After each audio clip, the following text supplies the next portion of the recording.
Graça e paz, amados irmãos, que Deus abençoe a vida de cada um de vocês. Hoje nós vamos compartilhar a mensagem chamada Quem Somos Nós? E o texto está em Gênesis, capítulo 1, versículo 26, onde Deus diz assim: Façamos o homem à nossa imagem, conforme a nossa semelhança. Domine ele sobre os peixes do mar, sobre as aves do céu, sobre os grandes animais, sobre a terra, e sobre todos os animais que se movem rente ao chão. Para entender a nossa origem, para entender quem somos nós, precisamos saber quem é o nosso Criador e qual o nosso objetivo aqui na Terra. Precisamos saber por que nós estamos aqui. São perguntas que a humanidade faz todos os dias. Essas perguntas têm um sentido amplo e especial porque nós vivemos assombrados com medo da morte, apesar de todo o domínio que nós temos sobre os animais, sobre as aves do céu. Então, diante da dificuldade de aceitar a morte, as pessoas elaboram, inventam teorias ou suposições de quem seria o nosso Criador. De onde nós viemos? Não são todas as pessoas da terra que aceitam ou acreditam que Deus, Pai do nosso Senhor e Salvador Jesus Cristo, seja o nosso Criador. Não são todas as pessoas da terra que aceitam ou acreditam que nós somos a imagem e semelhança de Deus. Por isso que várias teorias têm sido formuladas pelo homem na tentativa de se conhecer, de saber a sua origem. E as mais conhecidas e defendidas são evolução das espécies, formulada por um homem chamado Charles Darwin, e criacionismo direcionado para Deus. Existe também uma ideia de que nós fomos deixados aqui na Terra por seres espaciais, os ETs, seres extraterrestres, superinteligentes, que nos deixaram aqui na Terra, mas não vieram mais nos buscar. Vasculhamos o espaço com grandes telescópios, conseguimos imagens milhões e milhões de anos-luz de distância e nem sinal de ET. Tem muita gente vigiando o espaço na esperança de ver uns caras cabeçudos com um olho do tamanho de um pires para dizer papai. Nas figuras que os homens dizem ter visto de um ET, é praticamente impossível identificar quem é homem e quem é mulher.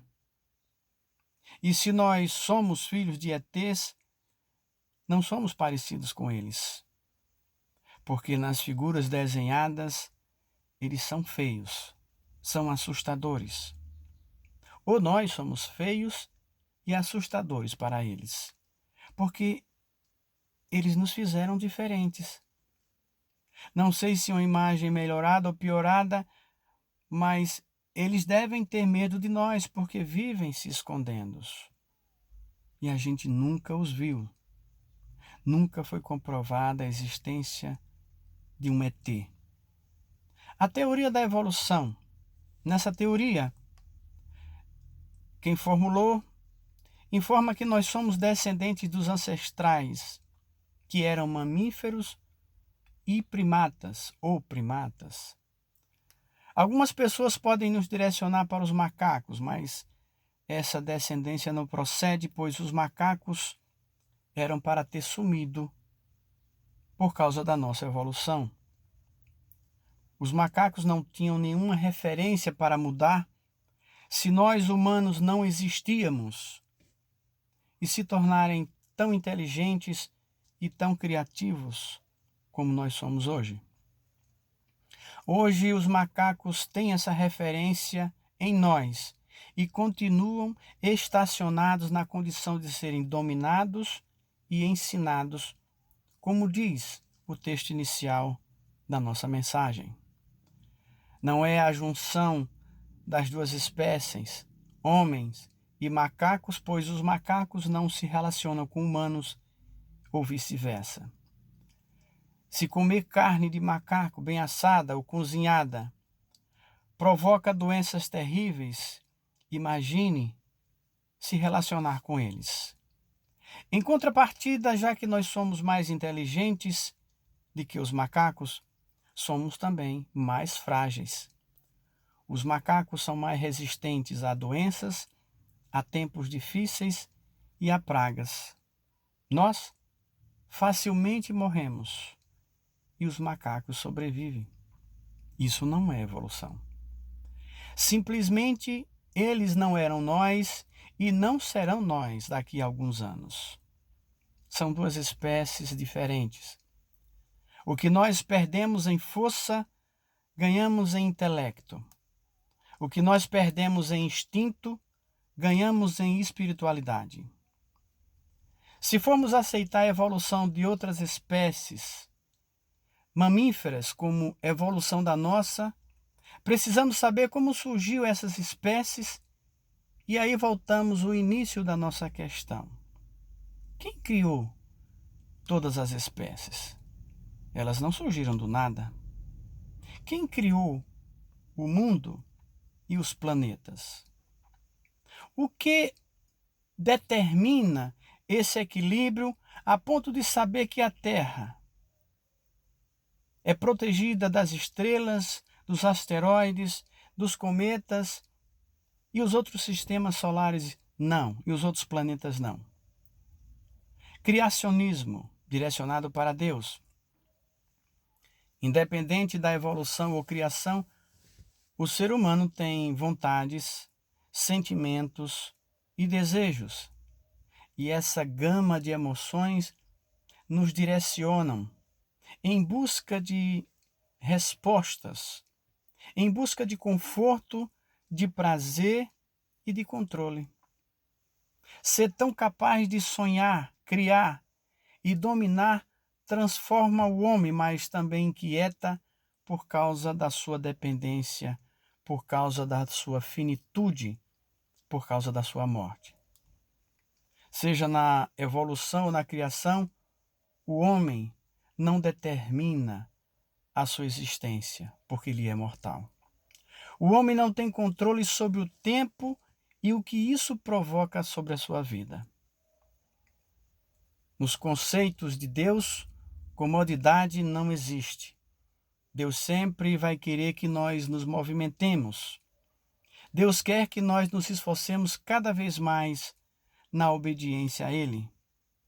Se o homem quiser negar-se a obedecer, ele pode. E ele faz. Ele nega. O domínio do homem dado por Deus é sobre os peixes, sobre os animais, sobre a terra, mas não sobre Deus, não sobre a sua existência. Domine o homem sobre os peixes do mar, sobre as aves do céu, sobre os grandes animais, sobre a terra e sobre todos os animais que se movem rente ao chão. No meio a essas teorias existe um sentimento que brota no coração do homem, chamado orgulho. O orgulho que habita o coração do homem é a sua perdição. Ele é contraditório. O homem que pensa ser alguma coisa sem Deus, ele provoca coisas antagônicas, contrárias. Quando o ser humano é orgulhoso, ele se rebaixa. Parece incrível que seja assim, mas quando o homem é orgulhoso, ele se rebaixa. Ele se rebaixa porque quando ele é orgulhoso, ele é idólatra. Ele passa a amar a si mesmo ou outra pessoa, ou outros valores que não são nada diante de Deus. Ele passa a amar roupas que se rasgam, dinheiro que perde o valor, posições que mudam e vidas que morrem. Quantos donos de fortuna morrem por dia?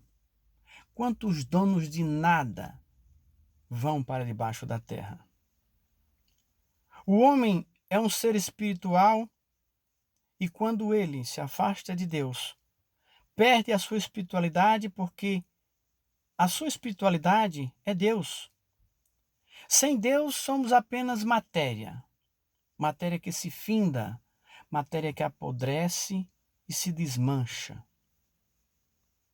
Então, pessoas e mais pessoas vão nascendo e as opções são essas. Evolucionismo, onde você vai evoluir, se transformar não sei em quê, depois de morrer, até porque depois de morrer ninguém surgiu evoluído. Essa forma que nós temos é quase perfeita, só faltando a imortalidade. Mas se nós não aceitarmos a Deus como nosso Criador, vamos continuar procurando ETs, sorrindo para macaco, lagartixa ou ameba, achando que é um parente distante nosso. Os ETs não tenho nenhum conhecimento sobre eles. Não deixaram nenhum livro para a gente se orientar. Eles não disseram por que nascemos e por que fomos deixados aqui. Querido, se você quiser, ou se você não quiser ser filho de Deus, você não será. Na evolução não somos filhos de nada. É uma perspectiva terrível para nós que somos carentes de proteção, cheios de espiritualidade. É uma perspectiva terrível para nós que vamos morrer. Morrer sem esperança, morrer sem nenhum consolo. Freud, o pai da psicanálise, diz que a principal tarefa de uma vida é compreender a própria mente. E compreender a própria mente não se furta de compreender a sua própria existência. Aliás, isso tem sido a angústia que assola o homem desde o momento que ele surgiu nesse universo tão cheio de coisas inexplicáveis. É a mente quem pode determinar o curso da vida do homem. Se você acha que a nossa vida é somente carne que depois morre, é o seu pensamento. Convencer o homem que ele é apenas matéria que acaba é ruim pra caramba. Convencer o homem que ele é a imagem e semelhança de Deus, aquele que pode nos ressuscitar e morar um dia com o Pai Celestial, é bem melhor. Quem somos nós? Na evolução, um protozoário, uma centopeia. Na criação, filhos de Deus. Nós não estamos aqui apenas para morrer, mas viver e morrer para Cristo. Nós estamos aqui, queridos, para brilhar. Não que Deus tenha dificuldade de nos ver, mas nos vendo, esse brilho seja da obediência, da santificação da nossa vida espelhada em Cristo. Brilhe, porque mesmo que nós venhamos a morrer, essa luz Deus quer guardar junto dele.